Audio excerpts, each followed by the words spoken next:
Hi, welcome to Multiplex Studio, and today we are going to recap a 1993 Hong Kong martial arts film. The Twin Warriors, be aware for major spoiler. Let's start.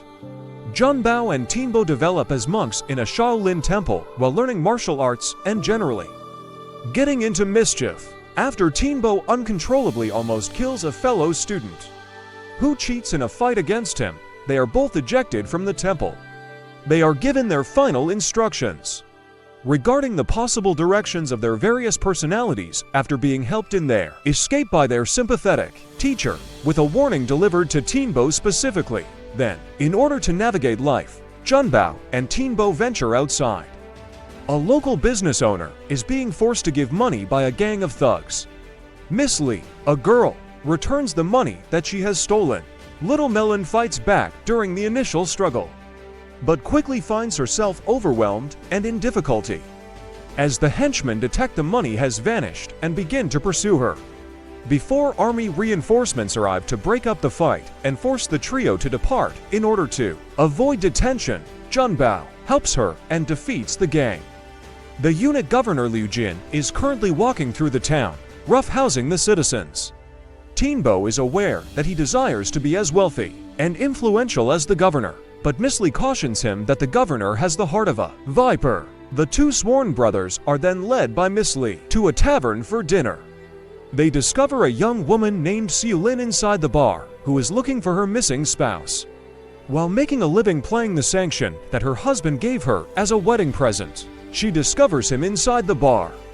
As the sister of the governor's new husband, who fights with Shaolin, Shaolin wins the duel, but the husband accidentally knocks him in the head with a stool in an attempt to appease his affluent new wife.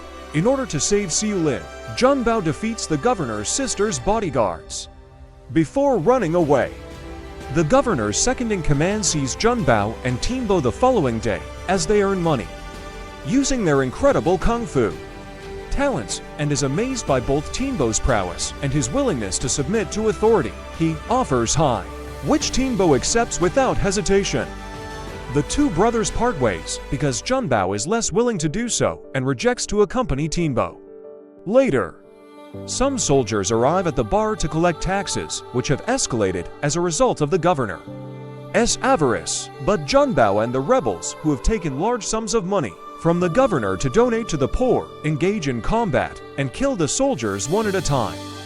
One soldier manages to escape alive and sets out for the army's camp to alert the troops to the rebels while Junbao pursues them. Before the soldier could inform the rest of the army of the rebels' position just in front of the army camp, Tianbao killed him.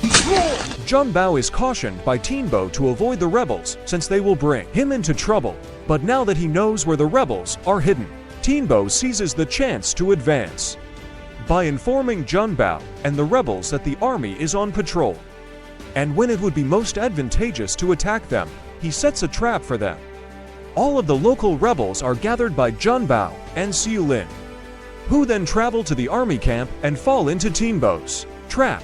Most of the rebels die in a major battle that takes place. Before we move on, this will be the right time for you to hit that subscribe button. Give this video a thumbs up and leave a comment in the comment section below. Thanks for doing so, and let's continue.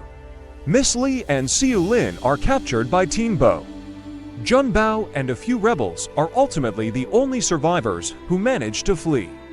The governor elevates Tianbao to the rank of lieutenant in the embroidered uniform guard as a result of the trap, to demonstrate his loyalty to the governor. Tianbao murders Miss Lee with his newfound power and some wise counsel from the governor. Tianbao uses Shaolin as bait to entice Junbao to defect.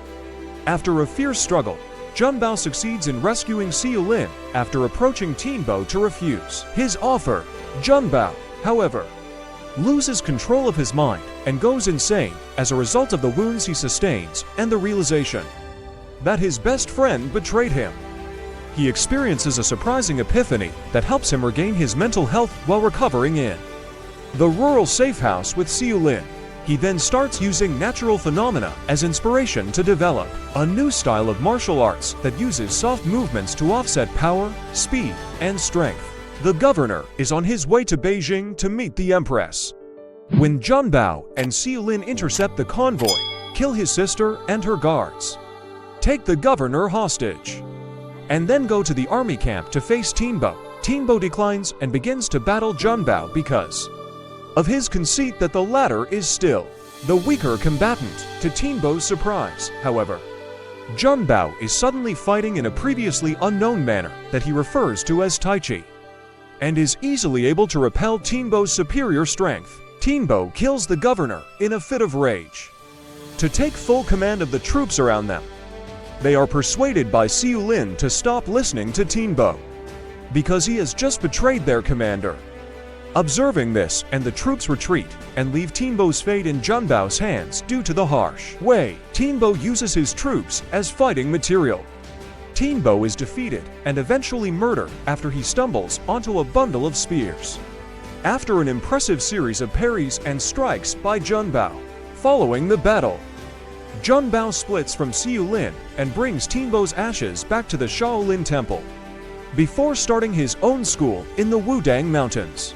Thanks for watching. Hit that subscribe button for more movies recap. Give this video a thumbs up and tell us what you think of the video in the comments section. Bye.